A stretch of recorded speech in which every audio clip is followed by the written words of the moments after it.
نحمده ونصلي على رسوله الكريم اما بعد فاعوذ بالله من الشيطان الرجيم بسم الله الرحمن الرحيم رب اشرح لي صدري ويسر لي امري واحلل عقدة من لساني يفقهوا قولي ان الذين يحبون ان تشيع الفاحشة في الذين آمنوا لهم عذاب علیم فی الدنیا والآخرہ واللہ یعلم وانتم لا تعلمون۔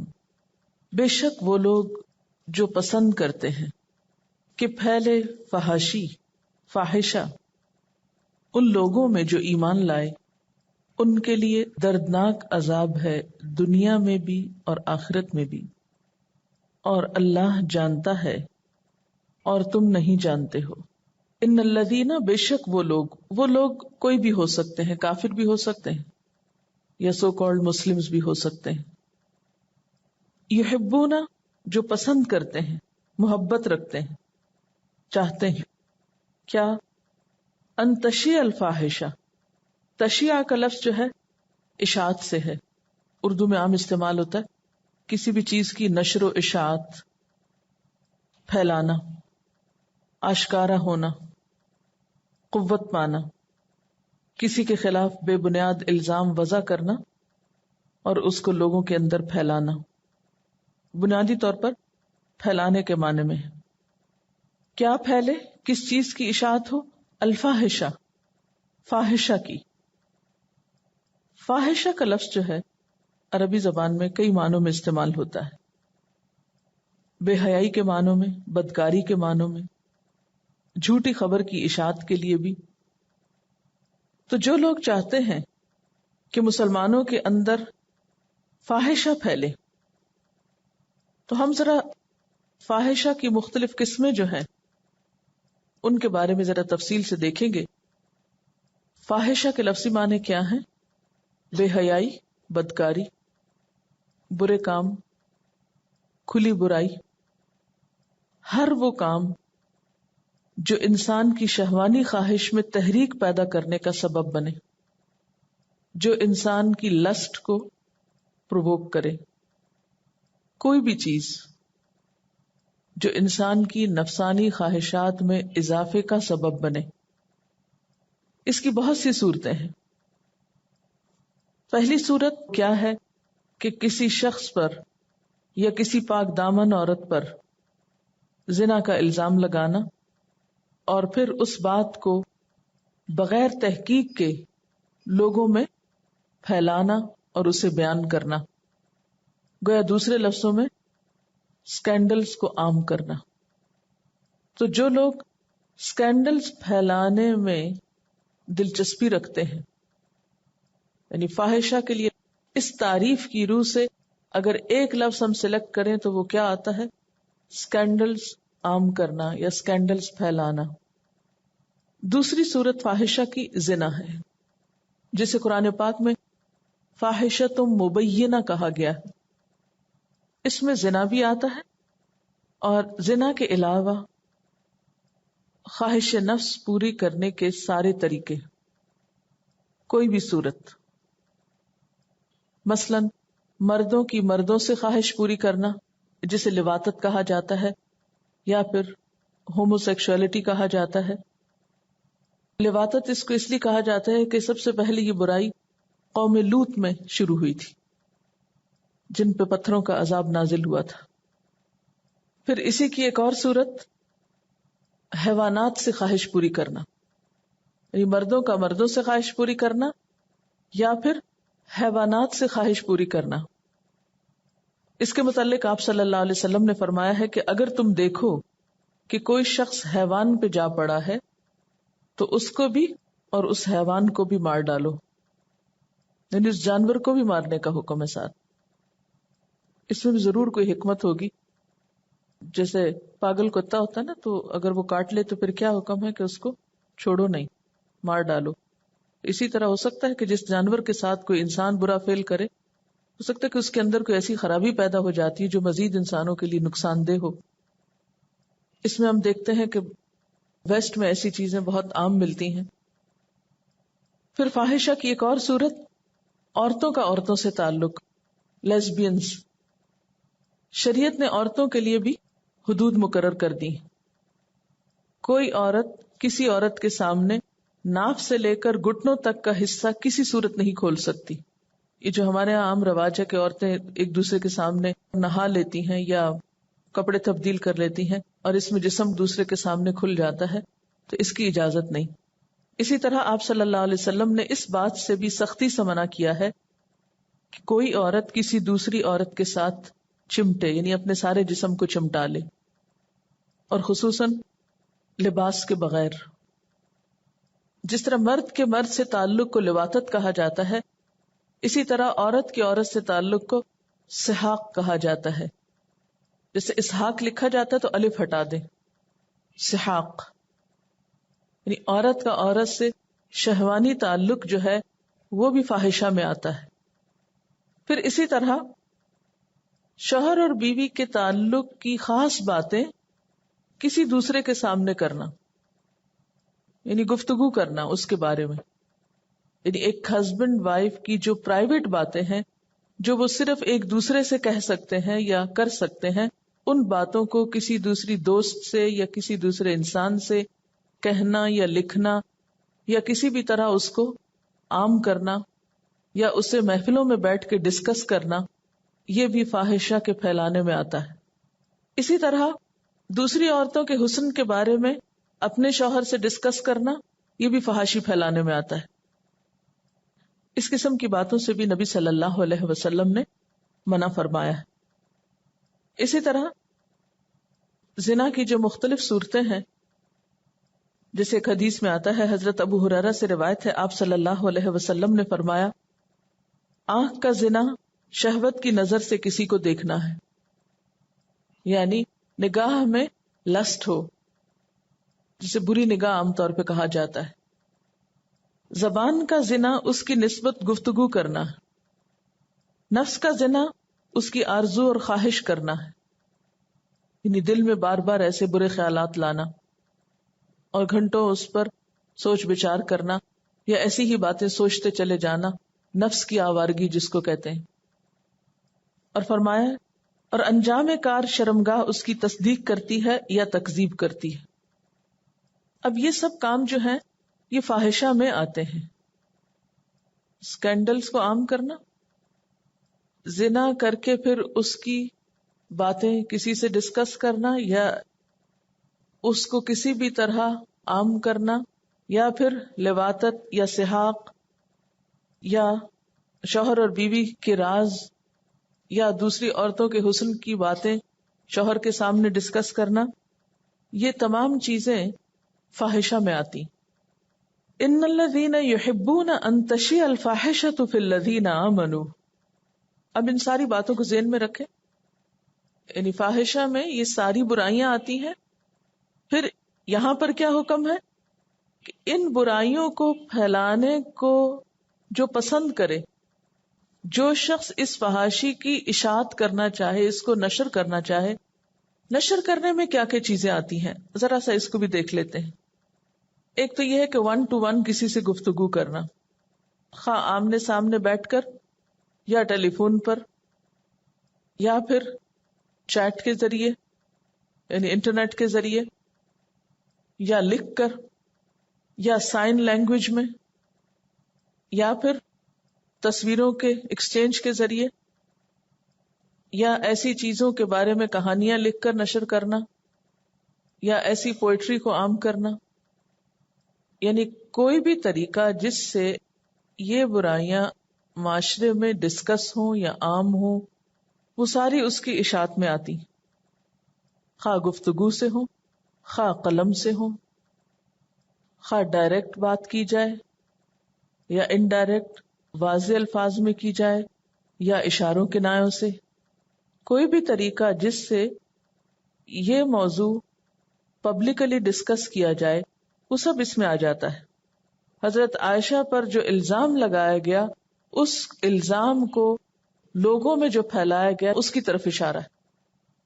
اب آپ سوچیں کہ اگر ایک جھوٹی خبر کی اشاعت کو، ایک الزام کے پھیلانے کو ناپسند کیا گیا تو کہاں یہ کہ حقیقی واقعات کو محض لوگوں میں سنسنی پیدا کرنے کے لیے یا لوگوں کے اندر ایک ایسا ٹیسٹ ڈیولپ کرنے کے لیے کہ وہ اپنے اصل مقاصد کو چھوڑ کر یا تعمیری کام چھوڑ کر محض اس چیز کو تفریح کے نام سے یا دل لگی کے نام سے عام کرنے لگے، تو اس کے بارے میں پھر آپ سوچ سکتے ہیں کہ کیا حکم ہو سکتا ہے۔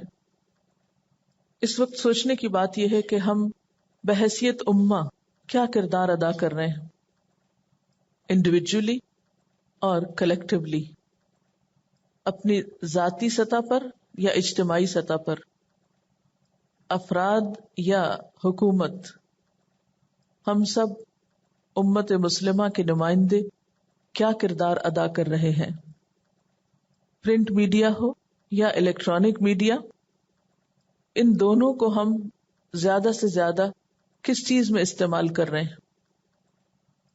اب آپ دیکھیں کہ کسی چیز کو پھیلانے کے لیے صرف زبان ہی نہیں، قلم ہی نہیں، بلکہ اس کے علاوہ انڈائریکٹلی کسی بھی قسم کی سپورٹ جو ہے، خواہ وہ مال سے ہو، خواہ وہ وقت سے ہو، خواہ وہ آئیڈیاز کے ذریعے ہو، خواہ اپنے کسی آرٹ کے ذریعے ہو، یا کوئی بھی اور کام جو ان چیزوں کو پھیلانے میں تقویت کا ذریعہ بنے، وہ سب بھی اشاعت میں آ جاتا ہے۔ جس طرح نیکی کو پھیلانا یا خیر اور بھلائی کی بات کو عام کرنا انسان کے لیے صدقہ جاریہ ہو جاتا ہے، اسی طرح فاحشہ کی اشاعت جو ہے وہ بھی انسان کے لیے نقصان کا سبب ہے۔ پھر اسی طرح ان کاموں کے لیے جو جگہیں استعمال ہوتی، ان جگہوں کو رینٹ آؤٹ کرنا یا ان کی آمدنی کھانا یا کسی بھی طریقے سے اس اشاعت میں حصہ لینا، اس کو آپ کیٹیگرائز کر سکتے ہیں۔ مزید بھی ان کے بارے میں فرمایا کہ ان الذین یحبون، جو لوگ پسند کرتے ہیں، جن کو یہ اچھا لگتا ہے کہ فحاشی پھیلے، کس میں؟ فی الذین آمنوا، ایمان لانے والوں میں، یعنی ان کے مزاج یا ان کی جو ایکٹیویٹیز ہیں ان میں ایسی چیزوں کو عام کرنا انہیں اچھا لگتا ہے۔ لہم عذاب علیم، ان کے لیے دردناک عذاب ہے، فی الدنیا والآخرہ، دنیا میں اور آخرت میں۔ واللہ یعلم وانتم لا تعلمون، اللہ جانتا ہے تم نہیں جانتے کہ وہ عذاب کیا ہے یا اس حکم میں اتنی سختی کیوں ہے۔ یعنی بعض اوقات ہم دیکھتے ہیں کہ ایسا کام کرنے والے بظاہر ترقی کر رہے ہوتے ہیں، بظاہر بہت خوش نظر آتے ہیں، بہت گلیمر ہوتا ہے ان کے ارد گرد، اور اس کو ہم ان کی کامیابی یا ان کی خوش قسمتی کا راز سمجھتے ہیں، اور ہم کہتے ہیں کہ نہیں، یہ کیسے ہو سکتا ہے کہ ان کے لیے عذاب ہو، ان کے لیے تو کوئی عذاب نہیں، ان کے لیے تو دنیا میں رونق ہی رونق ہے یا خوشیاں ہی خوشیاں ہیں۔ لیکن یہاں کیا کہا گیا؟ واللہ یعلم وانتم لا تعلمون، اور اللہ جانتا ہے تم نہیں جانتے ہو۔ دنیا کے عذاب کی تو کئی شکلیں ہو سکتی ہیں، لیکن آخرت کا عذاب جہاں تک ہے اس کے بارے میں حدیث میں آتا ہے کہ معراج کی رات میں کچھ ایسے لوگوں کے پاس سے آپ صلی اللہ علیہ وسلم کا گزر ہوا جن کی جلد آگ سے بنی ہوئی کینچیوں سے کاٹی جا رہی تھی۔ آپ نے فرمایا، میں نے جبریل سے پوچھا یہ کون لوگ ہیں؟ انہوں نے بتایا، یعنی جبریل علیہ السلام نے، کہ یہ وہ لوگ ہیں جو عورتوں کو اپنی طرف مائل کرنے اور بدکاری کرنے کے لیے بناؤ سنگھار کرتے تھے۔ پھر میرا گزر ایک کنویں پر ہوا جس سے نہایت بدبودار بھبک اٹھ رہی تھی اور اندر سے چیخنے کی آوازیں آ رہی تھی۔ میں نے جبریل سے پوچھا یہ کون لوگ ہیں؟ انہوں نے بتایا کہ یہ وہ عورتیں ہیں جو بدکاری کے لیے زینت اور آرائش کرتی تھی اور وہ کام کرتی تھی جو ان کے لیے جائز نہ تھا۔ حضرت جابر سے روایت ہے کہ آپ صلی اللہ علیہ وسلم نے فرمایا، اپنی امت کے بارے میں جن چیزوں کا مجھے خوف ہے ان میں سب سے زیادہ ڈراؤنی دو چیزیں ہیں، نفسانی خواہش اور لمبی آرزو۔ جہاں تک نفسانی خواہش کا تعلق ہے وہ حق بات سے روکتی ہے، اور لمبی آرزو آخرت بھلا دیتی ہے۔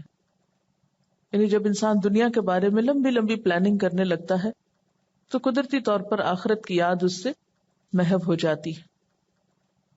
فاحشہ حیا کے منافی چیز ہے، اور حیا کے بارے میں آپ صلی اللہ علیہ وسلم نے فرمایا بے حیائی جس چیز میں بھی ہوگی اسے عیب دار کر دے گی، اور حیا جس چیز میں بھی ہوگی اسے زینت بخشے گی. یعنی حیا چیزوں کو خوبصورتی بخشنے کا ذریعہ ہے، اور بے حیائی سے چیزیں بدصورت ہو جاتی ہیں. مثلا گفتگو میں اگر حیا نہ ہو تو آپ دیکھیں گے کہ گفتگو میں پھر کیا ہوگا؟ بد اخلاقی ہوگی. اسی طرح اگر لباس میں حیا نہ ہو تو فحش لباس انسان پہنے گا جس سے اور کئی خرابیاں ہوں گی. یعنی کسی بھی معاملے میں جب وہ حیا اختیار نہیں کرتا تو مشکل پیدا ہوتی ہے. اسی طرح ایک اور حدیث میں آتا ہے کہ ایمان کی 60 سے اوپر کچھ شاخیں ہیں، اور حیا بھی ایمان کی ایک شاخ ہے. حضرت ابن عمر سے روایت ہے کہ آپ صلی اللہ علیہ وسلم نے فرمایا یقین جانو کہ حیا اور ایمان دونوں ایک دوسرے سے ملے ہوئے ہیں، اگر ان میں سے ایک جاتا رہا تو دوسرا بھی جاتا رہے گا. حضرت زید بن طلحہ کہتے ہیں کہ آپ صلی اللہ علیہ وسلم نے فرمایا ہر دین میں کوئی خاص پسندیدہ خصلت ہوتی، اور اسلام کی محبوب ترین خصلت حیا ہے. عمران بن حسین رضی اللہ تعالیٰ عنہ سے روایت ہے کہ آپ صلی اللہ علیہ وسلم نے فرمایا الحیاء خیر کلہ، حیا مکمل خیر و خوبی ہے، یعنی حیا میں خیر ہی خیر ہے. اسی طرح حضرت ابو ہریرہ رضی اللہ تعالی عنہ سے روایت ہے کہ آپ نے فرمایا حیا ایمان کا حصہ ہے اور ایمان جنت میں لے جائے گا، اس کے برعکس بے حیائی بدی ہے اور بدی کا ٹھکانہ دوزخ ہے. اسی طرح ایک اور روایت میں کچھ یوں آتا ہے کہ حیا ایمان ہے اور ایمان بہشت میں لے جائے گا، اور بے حیائی جفا ہے اور جفا جہنم کا موجب ہے. یعنی جب انسان بے حیا ہو جاتا ہے تو سخت دل، ترش روح، سخت مزاج اور بد اخلاق ہو جاتا ہے. حضرت ابن مسعود سے روایت ہے آپ نے فرمایا مومن تانے دینے والا، لعنت کرنے والا، فحش بکنے والا اور بے باک اور بے حیا نہیں ہوا کرتا. یعنی یہ کوالٹیز مومن کے اندر نہیں ہوتی کہ اس کی گفتگو میں فحاشی ہو، کیونکہ گالیاں بکنا جو ہے یہ بھی فحاشی ہی کی ایک قسم ہے. گفتگو میں گالیوں کا استعمال جو ہے یہ بھی تشیع الفاحشہ میں آتا ہے، کیونکہ یہ بھی وائرس کی طرح پھیلتی ہے نا. کوئی نئی گالی کسی سے سنی، ایک نے دوسرے سے تیسرے نے آگے اس کو رواج دے دیا. یعنی جس زبان پر اللہ کا ذکر ہو وہاں گالیاں کہاں زیب دے سکتی ہیں.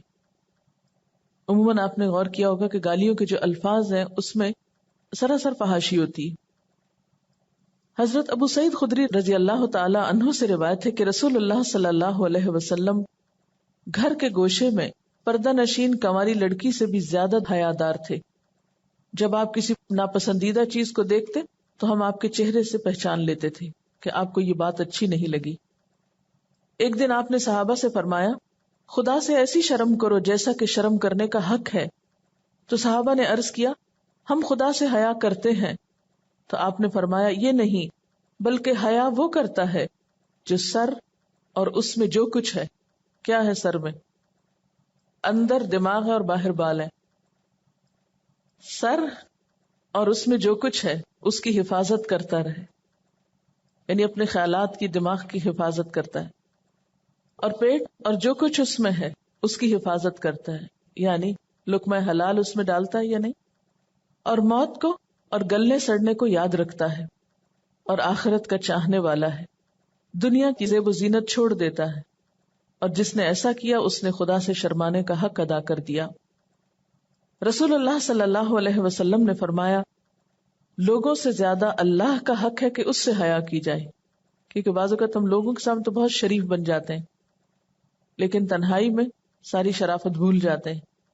تو یہاں پر سب سے زیادہ حیا اللہ تعالیٰ کے سامنے ہونی چاہیے. ابن مسعود کا قول بھی ہے کہ اللہ تعالیٰ کے بارے میں پوری طرح باحیا رہو. سر اور جو اس میں ہے، پیٹ اور جو اس میں ہے اس کی حفاظت کرو کہ کوئی ناجائز چیز ان میں نہ آنے پائے. اور موت اور آزمائش کو یاد رکھو کہ آج اگر اچھے دن ہے تو کل کوئی امتحان بھی ہو سکتا ہے، بیماری سے یا کسی بھی چیز کے نقصان سے یا کسی بھی ناگوار اور ناپسندیدہ چیز کے آنے سے. اب آپ دوبارہ دیکھیے اسی آیت کو ان الذین یحبون، بے شک وہ لوگ جو پسند کرتے ہیں، ان تشیع الفاحشۃ، کہ فاحشہ پھیلے، فاحشہ کی اشاعت ہو، فاحشہ سپریڈ ہو، فی الذین آمنوا، ان لوگوں میں جو ایمان لائے، لہم عذاب علیم فی الدنیا والآخرہ، ان کے لیے دنیا اور آخرت میں دردناک عذاب ہے۔ آخرت کے عذاب کی بات تو ابھی ہوئی تھی، جو آپ صلی اللہ علیہ وسلم کو معراج کے موقع پر دکھائی گئی تھی، لیکن دنیا میں عذاب کی شکلیں کیا ہو سکتی ہیں؟ ان میں آپ دیکھیے کہ موجودہ دور میں ایڈز کی بیماری کسی سے بھی ڈھکی چھپی نہیں، جو سراسر نتیجہ ہے فحاشی کا۔ اور جیسا کہ ایک حدیث میں بھی آتا ہے کہ جب کسی قوم میں فحاشی پھیل جاتی ہے تو اللہ تعالیٰ اس میں ایسے امراض پیدا کر دیتا ہے جو ان کے پہلوں میں نہیں ہوتے۔ تو ایڈز جیسی بیماری کا پھیلنا جو ہے یہ اس حدیث کی تصدیق کرتا ہے۔ پھر اسی طرح ذہنی سکون کا ختم ہو جانا، یہ بھی عذاب کی ایک شکل ہے۔ دل کا چین اٹھ جانا، سب کچھ ہوتے ہوئے انسان کی خوشی ختم ہو جانا، تو دنیا میں بھی دردناک عذاب ہے اور آخرت میں بھی۔ اذا لم تستحیی فاصنع ما شئت، جب تم حیا نہ کرو تو جو چاہو کرو۔ حیا کیا چیز ہے؟ حیا انسان کے اندر کی وہ قوت ہے جو اسے برائی کرنے سے روک دیتی ہے، برائی کے راستے میں رکاوٹ پیدا کر دیتی۔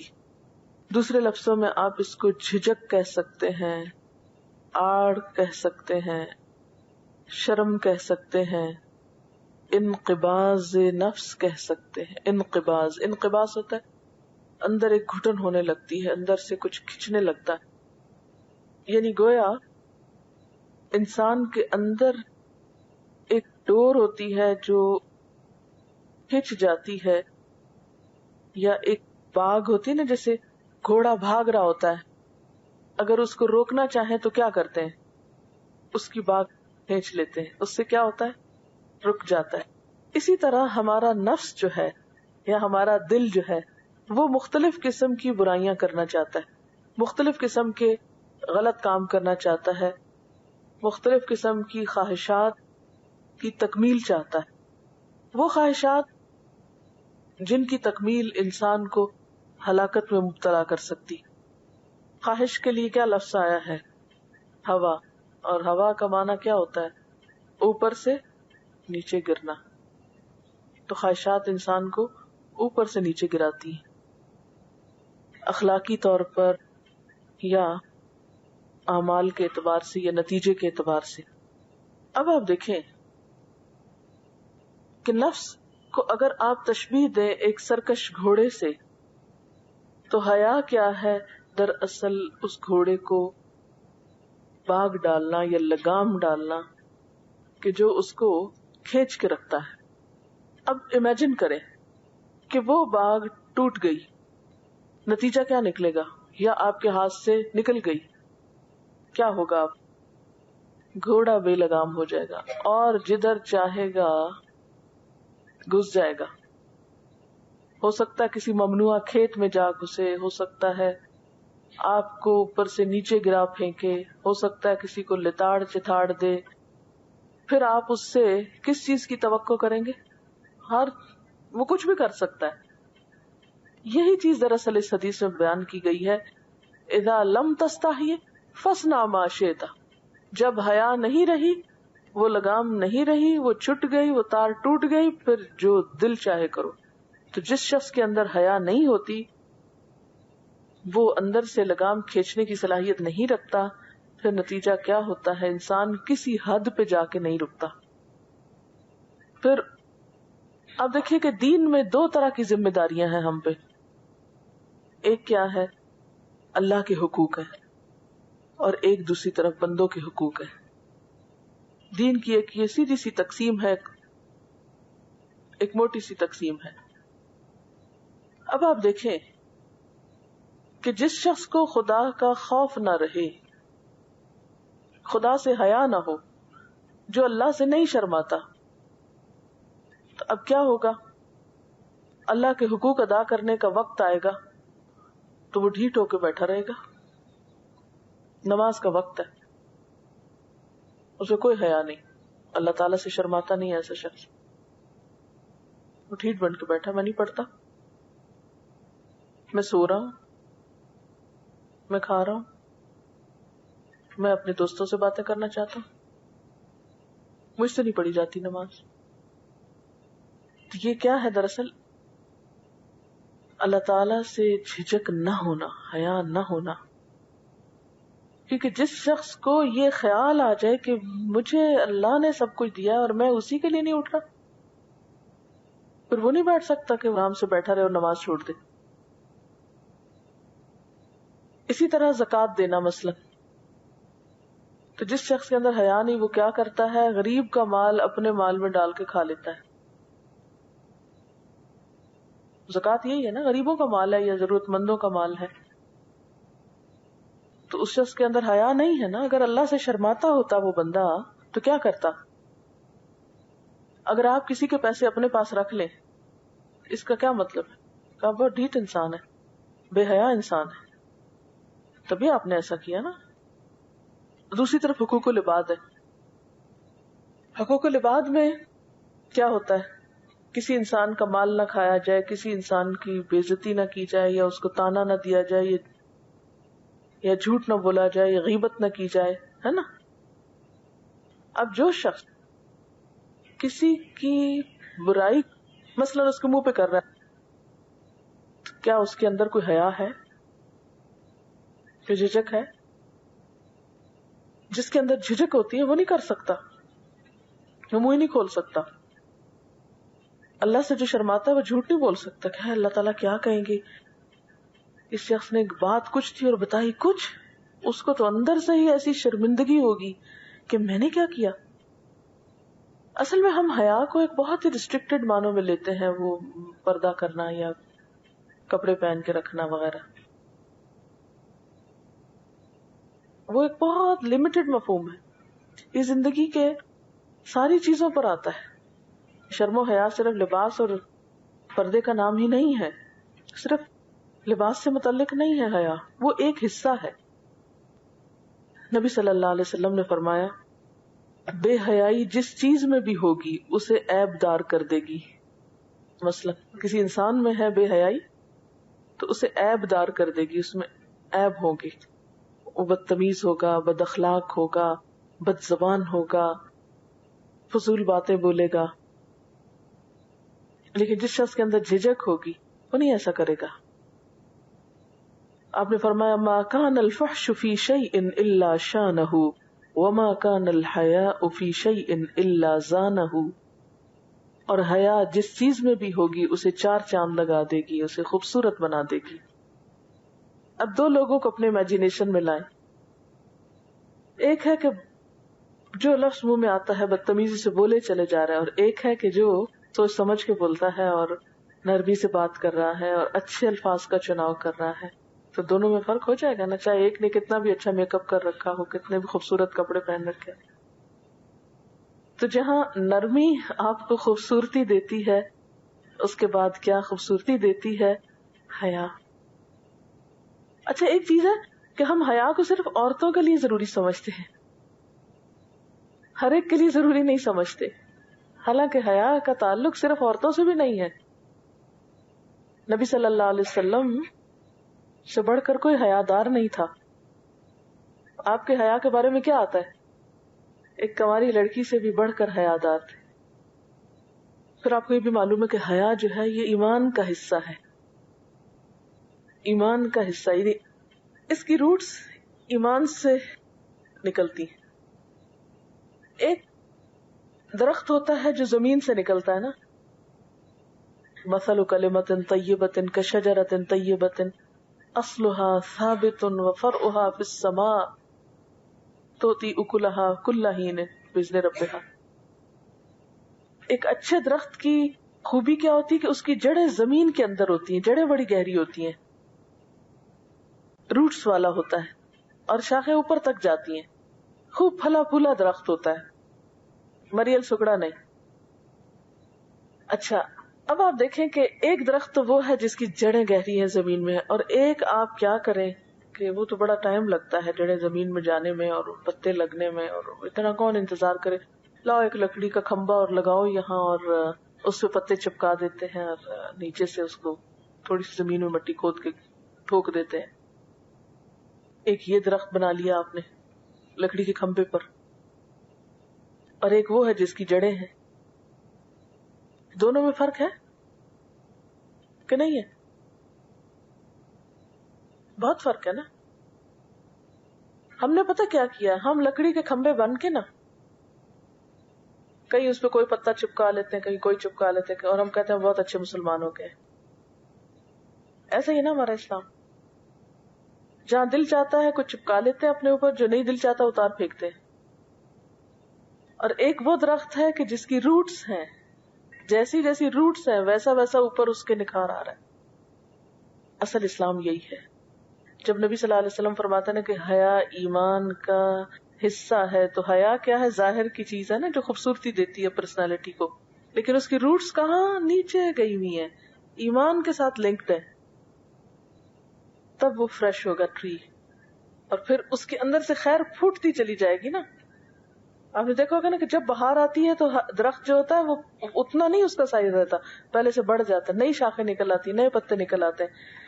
تو نبی صلی اللہ علیہ وسلم نے بھی فرمایا کہ الایمان بضع وستون شعبۃ والحیاء شعبۃ من الایمان. ایمان کی 60 سے کچھ اوپر شاخیں ہیں، اور حیا بھی ایمان کی ایک شاخ ہے. یعنی اسلام کا جو ٹری ہے اس کی 60-70 جڑیں ہیں. حتیٰ کہ یہاں تک فرمایا گیا کہ حیا اور ایمان ساتھ ساتھ ہیں، اگر ایک اٹھ جائے تو دوسرا بھی اٹھ جاتا ہے. اور حیا کے بغیر نرمی نہیں آتی، یہ بھی آپ کو بتا دوں، کیونکہ اگر آپ بے حیا بدتمیز ہوں گے تو تبھی آپ سختی پہ بھی اتر آئیں گے نا. تو اگر آپ کو حیا آئے کسی سے تو آپ اس سے بدتمیزی نہیں کر سکتے، پھر سختی نہیں پھر ایسی کر سکتے. تو حدیث ہے ان الحیاء والایمان قرناء قرناء جمیعا فاذا رفع احدهما رفع الاخر. نبی صلی اللہ علیہ وسلم نے فرمایا یقین جانو کہ حیا اور ایمان دونوں ایک دوسرے سے ملے ہوئے ہیں. حیا اور ایمان کیا ہے؟ ایک دوسرے سے ملے ہوئے ہیں. اگر ان میں سے ایک جاتا رہا تو دوسرا بھی جاتا رہے گا. ایک چلا گیا تو دوسرا بھی چلا جائے گا. ابن عباس کی روایت میں کہ ان میں سے ایک چھین لیا گیا تو دوسرا خود ہی اس کے ساتھ ہی چلا جائے گا. اچھا آپ دیکھیں نا کہ عام طور پر حیا کا مظاہرہ کہاں کہاں ہوتا ہے، کہاں کہاں آپ بہت ڈیسنٹ، بہت شریف، بہت کائنڈ، بہت ناز و ادا والے ہوتے ہیں شادی کے موقع پر، اور کلاس میں، اور بزرگوں کے سامنے، اور آفس میں باس کے سامنے. جب کوئی گھر مہمان آیا ہو، جب کوئی رشتہ لینے آتا ہے، جب آپ کسی کو امپریس کرنا چاہتے ہیں، یعنی دوسرے لفظوں میں جس کا آپ احترام کرتے ہیں، جب آپ کا کوئی فائدہ ہو کسی سے، جب آپ اپنی فیوریٹ پرسنالٹی کے سامنے ہو، جب کوئی تعریف کرے تو پھر آپ ذرا سمٹ جاتے ہیں یا پھول جاتے ہیں، وٹ ایور. پھر کہاں ہم لبادہ اٹھا پھینکتے. اب وہ سچویشن دیکھ لیجئے، کہاں اتار دیتے ہیں اپنا گھر والوں کے سامنے، اور پارٹیز وغیرہ میں، دوستوں میں، جہاں زیادہ پرینک ہوتے ہیں. ہاں جب کوئی ہم سے زیادتی کرتا ہے، سفر میں، اجنبی لوگوں میں، کچھ رشتوں کے سامنے، جب کچھ شیئر کرنا پڑے، شادیوں پہ کھانا کھاتے وقت. اور اگر ان سب سچویشنز کو آپ ایک جملے میں یا ایک اس کی بنیادی اگر وجہ تلاش کریں تو وہ کیا ہوگی؟ میرے خیال میں جو بنیادی بات ہے نا وہ مفاد ہے، مفاد پرستی ہے. کیونکہ جہاں ہمارا کوئی فائدہ ہوتا ہے تو ہم وہاں ڈیسنٹ بن جاتے ہیں. اصول کوئی نہیں ہے ہمارا. جہاں جس انسان سے ہمیں کچھ فائدہ ملنا ہوتا ہے وہاں ہم اچھے نظر آتے ہیں، جہاں ہمیں کوئی نقصان ہونے لگتا ہے وہاں واپس سے باہر ہو جاتے ہیں. حیا نہ ہونے کی ایک بنیادی وجہ یہ ہے کہ ایمان کی روٹس مضبوط نہیں ہے نا. اللہ تعالیٰ کا اتنا احساس نہیں، جیسے انہوں نے کہا کہ اللہ کانشیس نہیں ہوتے، اتنا احساس نہیں ہوتا تو پھر ہم پرواہ نہیں کرتے. تو نبی صلی اللہ علیہ وسلم نے کیا فرمایا کہ جب تم میں حیا نہیں تو پھر جو چاہے کرو. اچھا بعض اوقات آپ جب حیا کرتے ہیں اور اس وجہ سے آپ بدتمیزی سے نہیں بولتے یا شاؤٹ نہیں کرتے یا کسی کو تانے نہیں دیتے یا برے لفظ گالی والی نہیں دیتے, تو لوگ آپ کو بسا اوقات کیا کہنے لگتے ہیں, سمجھانے لگتے ہیں, تم تو بہت ہی بدھو ہو, یہ تو بہت ہی سیدھا ہے. کس کو کانفیڈنٹ کہا جاتا ہے؟ منہ پھٹ لوگوں کو. مجھے کسی کا ڈر نہیں. یہ کون سی خوبی ہے؟ میں کسی سے نہیں ڈرتا. کیا یہ خوبی؟ ڈر کی بات نہیں ہے. ڈر تو واقعی کیوں کسی کا ڈر ہو, لیکن لحاظ, جھجک, احترام یہ بہت ضروری ہے. آپ دیکھیں کہ ہمارے معاشرے کی عملی صورتحال کیا ہے. اخبار دیکھیں اور لوگوں کے بیان دیکھیں, جو مختلف بیان آتے ہیں روز سیاست دانوں کے, ان کو آپ دیکھیں. مسلمان کو مسلمان کا احترام ہی نہیں ہے. کیا نصیحت کرنے کا انداز یہی ہوتا ہے کہ صرف دوسرے کی خامیاں ہی ڈھونڈی جائے اور ان کو کرٹیسائز کیا جائے؟ کیا نبی صلی اللہ علیہ وسلم نے دین کی تبلیغ ایسے ہی کی تھی کہ ہر روز ابو جہل کے خلاف ایک بیان آتا تھا آپ کا, یا ابو لہب کے خلاف ایک سٹیٹمنٹ جاری ہوتی تھی روز؟ کیا آپ نے پالیٹکس نہیں کی ہے نا؟ کیا آپ نے جنگیں نہیں لڑی ہے نا؟ لیکن ان میں کتنی نصیحتیں کی, درخت نہیں کاٹنا, بچوں کو کچھ نہیں کہنا, عورتوں کو کچھ نہیں کہنا, راہبوں کو کچھ نہیں کہنا, کتنی باتیں بتائیں. یہ سب کچھ کس سے تعلق رکھتی؟ حیا سے تعلق رکھتی.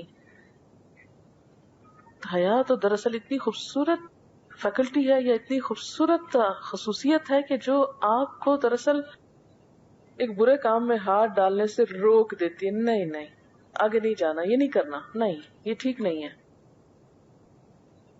نبی صلی اللہ علیہ وسلم ایک انصاری کے پاس سے گزر رہے تھے.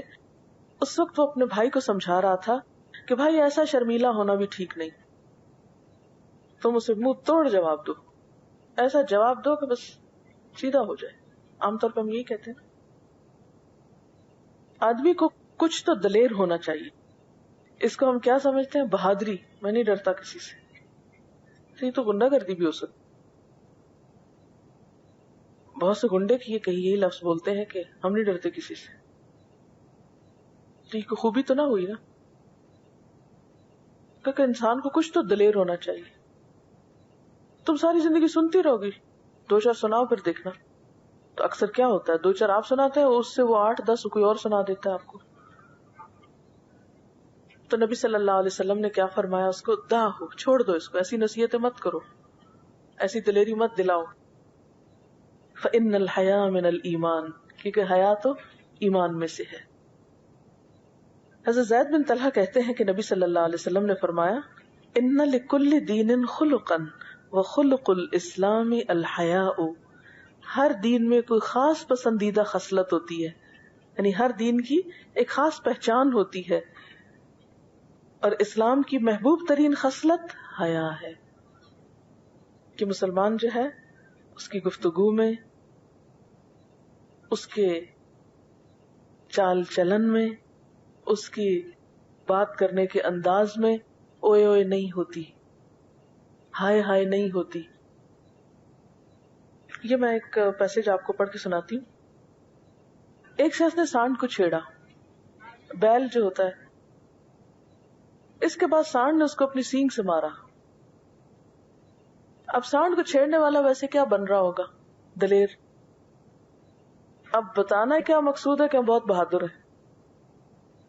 تو ایسی حالت میں آپ کیا کہیں گے کہ سانڈ نے آدمی کو مارا, یا یہ کہا جائے گا کہ سانڈ نے آدمی کو مارا اور آدمی نے اپنے آپ کو سانڈ سے مروایا نا. تو بسا اوقات ہم بدتمیزی کر کے, بے باکی کر کے, غلط بیانی کر کے, بے حیائی کر کے ایک غلط خیالی کا شکار ہوتے ہیں کہ سانڈ کی کوئی حیثیت نہیں, میں اس کو لگا لوں گا 2-4. تو پھر ایسا کیوں ہوتا ہے کہ جب سانڈ پیچھے بھاگتا ہے, پہلے سانڈ کو بھینس کو, تو بھینس سے سب ڈرتے ہیں کہ نہیں؟ کوئی ڈرتا ہے بھینس سے؟ اگر گلی میں بھینس جا رہی ہو تو آپ پاس سے گزریں گے؟ نہیں گزرتے. سبھی ڈرتے ہیں اس سے کہ یہ ہمارے پیچھے بھاگ پڑے گی. اب اسی طرح جیسے کتا گزر رہا ہوتا ہے تو آپ کیا کرتے ہیں؟ کیا یہ بہادری کہ آپ اس کو ششکار کے گزرے ہیں؟ نہیں، کہ بہادری نہیں ہے. تو اسی طرح ایول جو ہوتا ہے یا شر جو ہوتا ہے یا معاشرے کے بدتمیز لوگ جو ہوتے ہیں ان کو ایسی شے نہیں دینی چاہیے کہ وہ پلٹ کے آپ کے ساتھ بدتمیزی کریں. نبی صلی اللہ علیہ وسلم نے فرمایا ہے لا ينبغي للمؤمن ان يذل نفسه. قالوا وكيف يذل نفسه؟ قال يتعرض من البلاء لما لا يطيق. کسی مومن کو ایسا نہیں کرنا چاہیے کہ وہ اپنے آپ کو ذلیل کرے. لوگوں نے کہا کوئی شخص کیسے اپنے آپ کو ذلیل کرے گا؟ آپ نے فرمایا کہ وہ ایک ایسی مصیبت مول لے جس کی وہ طاقت نہ رکھتا ہو. یعنی ایسے کو چھیڑ دے کہ جس کا پھر جواب وہ سہنے کی گنجائش نہ رکھتا ہو، نہ سہ سکتا ہو.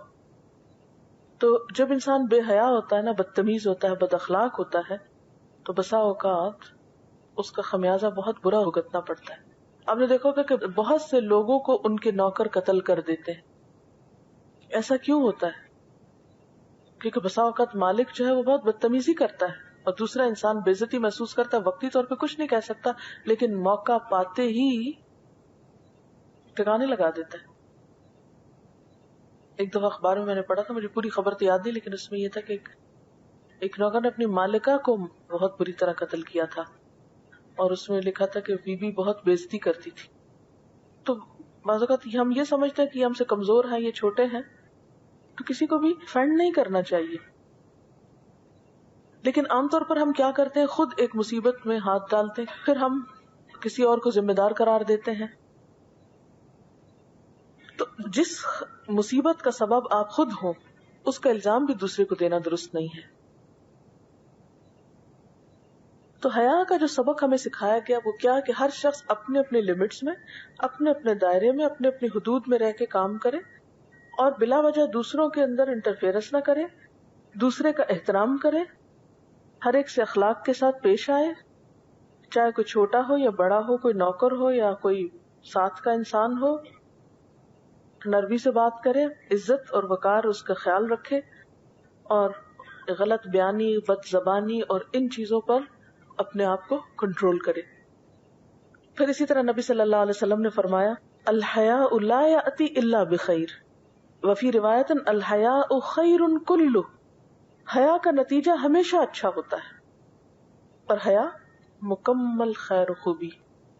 ایک اور حدیث میں آتا ہے حیا ایمان کا حصہ ہے اور ایمان جنت میں لے جائے گا. اس کے برعکس بے حیائی بدی ہے، برائی ہے اور بدی کا ٹھکانہ آگ ہے. چلیے آپ مجھے پریکٹیکل سچویشن بتائیں کہ جس میں عام طور پر بے حیائی یا بدتمیزی ہوتی ہے. ساس بہو کا جھگڑا، اس کی بنیادی وجہ کیا ہے؟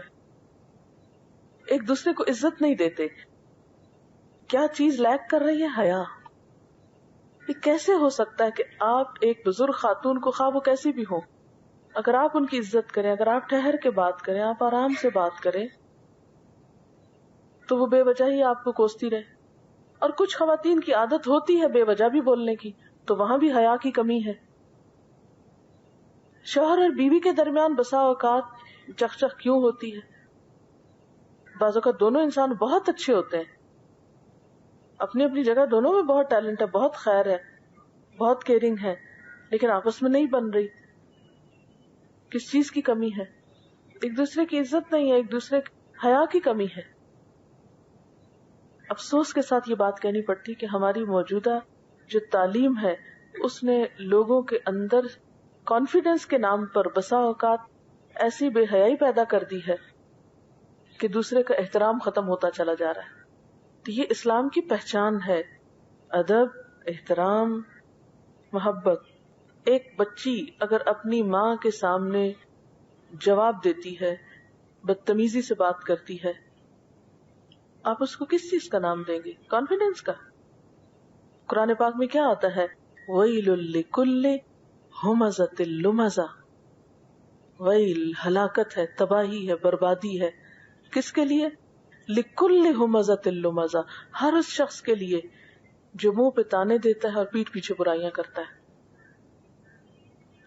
ایک اور حدیث میں آتا ہے مومن جو ہے نہ تانا دینے والا ہوتا ہے، نہ لان تان کرنے والا ہوتا ہے، اور نہ ہی وہ بے حیائی کی بات کرتا ہے، اور نہ ہی وہ بد اخلاقی کی اور بدگوئی کی بات کرتا ہے. لیکن کتنے افسوس کے ساتھ کہنا پڑتا ہے کہ ہماری گفتگو میں کتنی ٹانٹ ہوتی ہے بعض اوقات. تو بات یہ ہے کہ ہم بعض اوقات دوسروں کا مذاق اڑانے کو بھی یہ سمجھتے ہیں کہ ہم لوگوں کے لیے تفریح کا ذریعہ بنا رہے ہیں، تفریح فراہم کر رہے ہیں. لیکن ہم اپنے لیے جب نہیں چاہتے کہ ہم پر کوئی ہنسے، آپ کسی کو خود پہ ہنسنے دیں گے کہ کوئی آپ پہ فیسز بنائے، کوئی آپ کا مذاق اڑائے، کوئی آپ پہ ہنسے؟ تو ہم کیسے انسان ہیں کہ دوسروں کی کمزوری پہ ہنس کے اس کو اپنے لیے تفریح اور خوشی کا ذریعہ بنا لیں؟ اس میں بھی کس چیز کی کمی ہے؟ حیا کی کمی ہے. اسکول کالجز میں ایسا ہوتا ہے کہ بساؤ کا ٹیچر پڑھا رہے ہوتے ہیں اور پیچھے سے اسٹوڈینٹس ہنس رہے ہوتے ہیں، لکھ لکھ کے ایک دوسرے کو پاس کر رہے ہوتے ہیں کچھ جوکس اور کچھ باتیں، اور ٹیچر کی ہر بات کے اوپر کوئی نہ کوئی کمنٹ دیا جا رہا ہوتا ہے. اس کو انجوائے کرتے ہیں اور پھر یہ سمجھتے ہیں کہ انہوں نے بہت کارنامہ کیا کہ استاد کا مذاق بنا لیا. اور بعض اوقات بعد میں بیٹھ کے آپس میں ٹیچرز کو ڈسکس کر رہے ہوتے ہیں بہت برے لفظوں میں. جی ہاں، نام رکھے ہوتے ہیں. اور بعض اوقات پارٹیز میں اس طرح کی حرکتیں کی جاتی ہیں کہ لوگوں کے نام رکھ کے ان کو بے عزتی کی جاتی. ٹائٹلز دیتے ہیں. 1 اپریل کو بھی تفریح کا نام دے دیا گیا نا. ہاں، اور کیا کرتے ہیں؟ جی ہاں، بعض اوقات کوئی شخص بیٹھا ہوتا ہے، کام کر رہا ہوتا ہے، تو 2 لوگ کھڑے ہو کے آپس میں باتیں کرتے ہیں، اس پہ ہنستے ہیں اور اس کو بھی انجوائمنٹ کا ذریعہ سمجھتے ہیں. بالکل، بسا اوقات مائیں خود بچوں کو ایسی شے دیتی ہیں کہ باپ کے خلاف بدتمیزی کرتے ہیں یا دادی کے ساتھ کرتے ہیں، یا اور پھر خوش ہوتے ہیں اس پر کہ خوب سنائی ہمارے بچے نے. یہ نہیں پتا چلتا کہ ہمارا بچہ خود کل ہمیں کو سنانے والا ہو جائے گا. آج اگر ہم نے اس کی جھجک ہٹا دی، جھجک کھول دی، تو کل پھر اذا لم تستحی فاصنع ما شئت. جو کسی اور بزرگ کی توہین کر سکتا ہے وہ کیا آپ کی نہیں کر سکتا؟ وہ کل آپ کی بھی کر دے گا. بالکل صحیح کہہ رہی. بے حیائی کی ایک اور قسم جو بہت عام ہے وہ گفتگو میں گالیوں کا استعمال ہے. اور بعض اوقات انگریزی میں بڑی بڑی گالیاں بہت خوبصورت محسوس ہونے لگتی ہیں، اور سلینگ میں ایسے الفاظ کا کثرت سے استعمال جس سے انتہا درجے کی بد اخلاقی ٹپکتی ہے، لیکن لوگ اس کو کوئی بھی مائنڈ نہیں کرتا.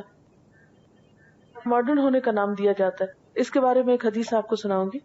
حضرت عائشہ رضی اللہ تعالیٰ عنہ کہتی ہیں کہ حضرت صفیہ رضی اللہ تعالیٰ عنہ کا اونٹ بیمار ہو گیا اور حضرت زینب رضی اللہ تعالیٰ عنہ کے پاس ایک اونٹ ان کی ضرورت سے زائد تھا. رسول اللہ صلی اللہ علیہ وسلم نے فرمایا ایک اونٹ صفیہ کو دے دو. ان کے منہ سے نکلا میں اس یہودن کو اونٹ دے دوں. آپ کو معلوم ہے کہ وہ آپ صلی اللہ علیہ وسلم سے نکاح سے پہلے وہ یہودی تھی. اس پر رسول اللہ صلی اللہ علیہ وسلم ناراض ہو گئے اور ان سے ذوالحج، محرم اور کچھ سفر کے دن علیحدہ رہے. اتنی لمبی ناراضگی کی صرف اس ایک لفظ کے استعمال پر، حالانکہ آپ کتنے نرم تھے، رحمت للعالمین تھے. اتنا شدید ریاکشن آپ نے کیوں کیا؟ آلموسٹ 2.5 مہینے یا 2 مہینے سے کچھ زائد آپ ان سے کیوں ناراض رہے؟ یہ لفظ بول دیا تم نے. اور ہمارے ہاں تو گالیاں تو ایسے ہیں جیسے اللہ کی پناہ. بعض لوگوں کو تو لگتا ہے کھجلی ہونے لگتی ہے اگر وہ گفتگو میں گالی نہ دے. مثلا عام لوگ جو کام کر رہے ہوتے ہیں نا، جیسے مزدور لوگ ہیں یا بچرز ہیں، آپ نے کبھی نوٹس نہیں کیا کہ جو اس قسم کے جو ہمارے ہاں لوگ ہیں وہ بسا اوقات ہر بات کی ابتدا گالی سے کر رہے ہوتے ہیں. یہ بتا رہی ہیں کہ یہ کل اپنے بیٹے کو اسکول میں لینے کے لیے گئی اور وہاں پر ایک بچہ دوسرے سے مل رہا اور بہن کی گالی دے کر اس کو پھر گلے مل رہا اس کا حال پوچھ کے. اور سننے والے نے بھی مائنڈ نہیں کیا ہوگا کیونکہ وہ بھی یعنی گویا گالیاں دینا محبت کی علامت بن گئی، ویلیوز اتنی الٹ گئی. بالکل. اب مثلا یار کا لفظ جو ہے کس قدر عام ہو گیا ہمارے معاشرے میں، حالانکہ یہ کوئی اچھے معنوں میں استعمال نہیں ہوتا تھا، کبھی بہت برا سمجھا جاتا تھا. ناجائز خفیہ دوستی کے لیے یہ استعمال ہوتا تھا. لڑکی لڑکے کی جو ناپسندیدہ دوستی ہوتی تھی اس کے لیے یہ لفظ استعمال ہوتا تھا، اچھے دوست کے لیے استعمال نہیں ہوتا تھا. اب آپ دیکھیں، باپ بیٹے کو کہہ رہا ہے، بیٹا باپ کو کہہ رہا ہے، بہن بھائیوں کو کہا جا رہا ہے، دوستوں کو کہا جا رہا ہے، ہر ایک رشتے میں یہ لفظ آ گیا. کیا ذوق ہے. اور اچھے بھلے سمجھدار لوگ اس کو بہت اچھا مینر سمجھ کے استعمال کرتے ہیں. پبلک سروس ٹرانسپورٹ ڈرائیورز کہتے ہیں کہ ڈرائیونگ سیکھی جاتی ہے اور گالیاں آ جاتی ہیں. اسی طرح دیکھیں کہ دوسروں کی مصیبت کو دیکھ کے ہنسا جاتا ہے نا بسا اوقات. اس کے بارے میں حدیث میں آتا ہے کہ نبی صلی اللہ علیہ وسلم نے فرمایا کہ آدمی اپنے آپ کو بڑھاتا چڑھاتا رہتا ہے یہاں تک کہ اس کا نام سرکشوں میں لکھا جاتا ہے، پھر اس پر وہی مصیبت نازل ہوتی ہے جو ان پر ہوئی. یعنی خود شیخی بگاڑتا ہے اور دوسرے کو ذلیل کرتا ہے اور دوسرے کی مصیبت پہ ہنستا ہے، حتیٰ کہ کیا ہوتا ہے، خود اس پہ وہی آ جاتا ہے جو جس کا مذاق وہ دوسرے کے لیے اڑا رہا ہوتا ہے. اسی طرح مسخرہ پن جو ہے، نبی صلی اللہ علیہ وسلم نے فرمایا ایک آدمی ایک بات منہ سے نکالتا ہے اور اس کے سوا اس کی کوئی غرض نہیں ہوتی کہ لوگوں کو ہنسا دے. اس بات کی شامت سے وہ اس قدر پست گڑھے میں گرتا ہے جس کی گہرائی اس فاصلے سے بھی زیادہ ہے جو زمین اور آسمان کے درمیان ہے. حقیقت یہ ہے کہ زبان کی وجہ سے کسی انسان کا گرنا زیادہ تکلیف دہ ہے اس گرنے سے جو پاؤں کے پھسلنے کی وجہ سے ہو. کبھی آپ سلپ ہو جائیں اور گر جائیں تو زیادہ کیا ہوتا ہے، موچ آ جاتی ہے، کوئی ہڈی ٹوٹ جاتی ہے، آپ کئی دنوں کے لیے چلنے پھرنے سے عاجز آ جاتے ہیں. لیکن آپ صلی اللہ علیہ وسلم نے فرمایا کہ اس تکلیف سے بڑی تکلیف ہے اس شخص کے لیے جو زبان کی پھسلن کی وجہ سے گرے. اچھا، اسی طرح بے حیائی کی ایک قسم یہ ہے کہ گناہوں کا ذکر بڑے کانفیڈینس کے ساتھ کرنا اور اس ذکر کے کرنے میں کوئی شرمندگی محسوس نہ کرنا بلکہ اس کو بہت انجوائے کرنا. قوم تھی جس پر والکینو ایرپشن کے ذریعے اس کی تباہی ہوئی اور سب بیچ میں دب گئے. اب اس کے اوپر ایک پارک بنا رہے ہیں اور کہہ رہے ہیں کہ ہم کوشش کریں گے کہ اگلی ایرپشن سے پہلے یہ سب کچھ بنا لیں اور اس پر ایسی رائڈز ہوں گی کہ وہ ساری سینسیشن کے ساتھ وہ فیل بھی کر سکیں گے آپ جو کچھ ان پہ گزرا. آپ کو معلوم ہے کہ نبی صلی اللہ علیہ وسلم کا طریقہ کیا ہوتا تھا جب کسی ایسی جگہ سے گزرتے کہ کسی قوم پر عذاب آیا ہو یا کوئی قوم کسی جگہ پر گناہوں میں مبتلا ہوئی ہو، تو آپ کیا کہتے کہ تیزی سے گزرو یہاں سے. یعنی اس میں سیر و تفریح کی جگہ نہیں ہے، وہ انجوائے کرنے کی جگہ نہیں. ہم بسا اوقات اپنے ماضی کے گناہوں کا ذکر کرتے ہیں تو بہت انجوائے کرتے ہیں، بہت کانفیڈنٹ فیل کرتے ہیں کہ دیکھو ہم نے کیا کیا کمال کیے ہوئے ہیں، ایسے ایسے اللہ کی نافرمانی کے دلیری سے کام کیے ہوئے ہیں. مثلاً اگر کسی نے پچھلی زندگی میں نمازیں نہیں پڑھی، ہم تو نماز کے پاس بھی نہیں جاتے تھے، مسجد کا تو رخ ہی نہیں دیکھا تھا کبھی، دوپٹہ تو ہم پاس نہیں پھٹکنے دیتے تھے. اور اس قسم کی اور بھی پچھلے گناہوں کو یاد کر کے ان پہ شرمندگی، ندامت، افسوس، استغفار، اس کی بجائے بے جھجک ہو کے گناہوں کا تذکرہ، تبصرہ اور اس پہ خوشی کا اظہار کہ بہت مار کے مارے ہم نے اللہ کی نافرمانی میں، بڑے بڑے کمال کیے. اچھا، اگر کوئی آپ کے ساتھ بدتمیزی کر رہا ہو، یعنی بدتمیزی از اے کائنڈ آف بے حیائی، تو آپ اس کو کیسے کنٹرول کریں گے؟ بسا اوقات ایسا بھی ہوتا ہے کہ اگر آپ خاموش ہوتے ہیں تو دوسرا اس سے بھی زیادہ بدتمیزی شروع کر دیتا ہے، کیونکہ وہ اصل میں تو یہی چاہتا ہے نا کہ آپ کو بھی افینڈ کرے اور آپ بھی کچھ بولے. اس موقع پر بسا اوقات خاموش نہیں ہو، آپ بات کریں مگر آرام سے بولتے جائیں. ڈفرنٹ اس کے آپشنز ہو سکتے ہیں، آپ چلے جائیں. آپ میرے ساتھ بہت دفعہ ایسا ہوتا ہے کہ کوئی آتا ہے اور بہت لاؤڈلی بولتا ہے نا، تو میں اس کے ساتھ آرام سے بات کرتی رہتی ہوں، حتیٰ کہ وہ جب جانے لگتا ہے تو وہ بھی اس پیٹ پہ آ جاتا ہے. تو دوسروں کو سکھانے کا طریقہ اپنا عمل ہوتا ہے. اگر بدتمیزی کر رہا ہے، کوئی بد اخلاقی کر رہا ہے، کچھ کر رہا ہے، تو آپ اپنے اس پر رہیں، اس کو اس میں ڈھال لیں. کتنی دیر تک وہ چیخے گا؟ جب آپ نہیں چیخیں گے تو وہ کول ڈاؤن ہو جائے گا. اس کی ایک دوسری ایکسٹریم یہ بھی ہوتی ہے کہ بعض اوقات لوگ اتنا جھجکتے ہیں، اتنا شرماتے ہیں کہ جو حق بات کہنی ہوتی ہے وہ بھی نہیں کہتے. اس ایکسٹریم کی مثال کچھ یوں دوں گی. کسی بچی نے مجھے لکھ کر وہاں کمنٹ دیا تھا، حضرت آدم علیہ السلام کا جو قصہ جب ہم پڑھ رہے تھے کہ اللہ تعالیٰ نے جب حضرت آدم علیہ السلام کی تخلیق کا ذکر فرشتوں سے کیا، تو حالانکہ فرشتے اللہ تعالیٰ کے آگے بہت عاجزی اختیار کرتے ہیں، اس کی تسبیح کرتے ہیں، جھکے رہتے ہیں، ادب کرتے ہیں، احترام کرتے ہیں، محبت کرتے ہیں، سب کچھ کرتے ہیں، لیکن جب اللہ تعالیٰ نے ان کے سامنے اپنا عزم یا ارادہ رکھا، اپنا پروگرام رکھا، تو اس شرم اور جھجک اور ادب اور احترام میں انہوں نے یہ نہیں کیا اچھا ٹھیک ہے، بلکہ انہوں نے جو کچھ محسوس کیا اس بات کا انہوں نے اظہار کیا. اتجعل فیہا من یفسد فیہا، کیا آپ اس میں وہ بنائیں گے جو اس میں فساد کرے گا؟ تو بسا اوقات ہم یہ آڑ لیتے نہیں، ہمیں تو بہت جھجک آتی ہے اس لیے ہم کسی کے ساتھ کوئی بات نہیں کر سکتے.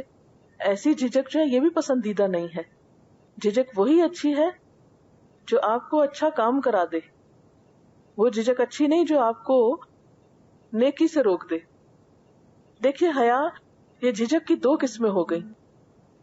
ایک وہ کہ جو آپ کو برائی سے روکے، یہ بھی پسندیدہ ہے، اور ایک وہ جو آپ سے نیکی کروا لے، یہ بھی پسندیدہ ہے. لیکن حیا کی وہ قسم جو آپ کو نیکی سے روک دے، یہ بذات خود ایک ناپسندیدہ بات ہے.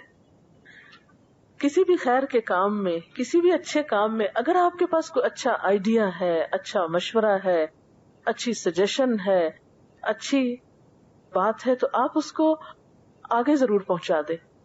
ایک کلیکٹیو ایفرٹ جو ہوتی ہے وہ بہت فائدہ مند ہوتی ہے بنسبت اس کے کہ ایک ہی شخص بولتا چلا جائے. زیادہ سے زیادہ کیا ہوتا ہے، یہ کیا ہوگا، ایک دفعہ آپ کو ایک بات اچھی نہیں لگے گی، آپ کو ایک دفعہ آپ بات کریں گے، لوگ آپ پہ ہنس پڑیں گے، لوگ آپ کو کچھ کم سمجھیں گے، تو کوئی بات نہیں، ہم نے لوگوں کے لیے جب کیا ہی نہیں تو فکر کس بات کی کہ لوگ کیا سمجھ رہے ہیں ہم کو. ان کا سوال یہ ہے کہ اگر ایک کامیڈین جو ہے وہ اللہ کی مخلوق کو خوش کرنے کے لیے کسی کو ہنسا رہا ہے تو کیا یہ کوئی غلط کام ہے؟ نہیں، غلط کام نہیں ہے اگر دوسری مخلوق کو ناراض نہ کرے. یہ بلا کیا بات ہوئی کہ آپ ایک کو ذلیل کر کے تو دوسرے کو ہنسا رہے ہیں، وہ بھی تو اللہ کی مخلوق ہے جسے آپ ذلیل کر رہے ہیں. تو یہ حد سے بڑی ہوئی بات ہوگی نا پھر. تو اسلام اعتدال کا نام ہے، ہمارا دین اعتدال کا نام ہے. اگر کوئی پوچھے نا آپ سے کہ اسلام کیا ہے، اعتدال. اس میں کوئی چیز منع اس سینس میں نہیں ہے کہ وہ حرام ہے آپ پر، اس کی جائز شکل بھی موجود. مثلاً آپ دیکھیں روزے رکھنا فرض ہے لیکن چھوڑنے کی اجازت بھی ہے، تو یہ کیا بتاتا ہے؟ اعتدال. حج فرض ہے لیکن سب کے لیے نہیں. ہمارا دین ایکسٹریمزم پر بلیو نہیں کرتا. مسلمان ایکسٹریمسٹ نہیں ہو سکتا. مسلمان تو معتدل مزاج ہوتا ہے، اس کا تو غصہ، غم، خوشی، ہر چیز اعتدال میں ہوتا ہے، اور اعتدال میں رہنا ہی تو اصل مشکل ہے. وَجَعَلْنَاكُمْ أُمَّةً وَسَطًا، تو وسط کا کیا معنی ہے؟ درمیانی، معتدل. ابھی جو روزے کی بات میں نے کی، تو روزہ مخصوص حالات میں چھوڑا بھی جا سکتا ہے، نماز بھی مخصوص حالات میں چھوڑی جا سکتی ہے. کھڑے نہیں ہو سکتے بیٹھا جا سکتا ہے، اشاروں سے پڑھ سکتے ہیں، وضو نہیں کر سکتے تیمم کر سکتے ہیں. ایمان کے لیے جان دینے کی بات بھی آتی ہے، لیکن بسا اوقات جب جان کو خطرہ ہو تو اس بات کی رخصت بھی ہے کہ آپ ایمان چھپا لیں، ہے نا. دو چیزوں سے علم ضائع ہو جاتا ہے، حیا اور تکبر. دو شخص کے درمیان مروت کی خوبصورت دیوار ہوتی ہے جو کہ بد کلامی سے اور بد زبانی سے گر جاتی ہے.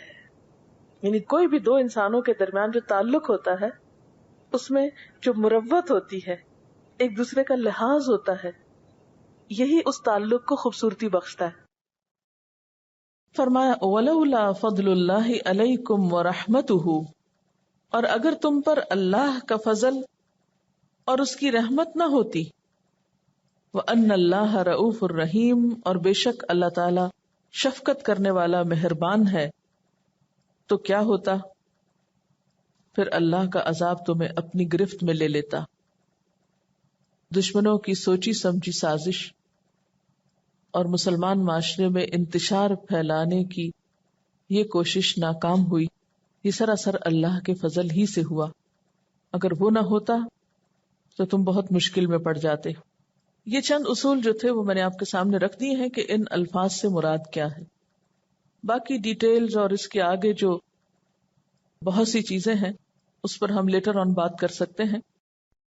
وآخر دعوانا ان الحمد للہ رب العالمین.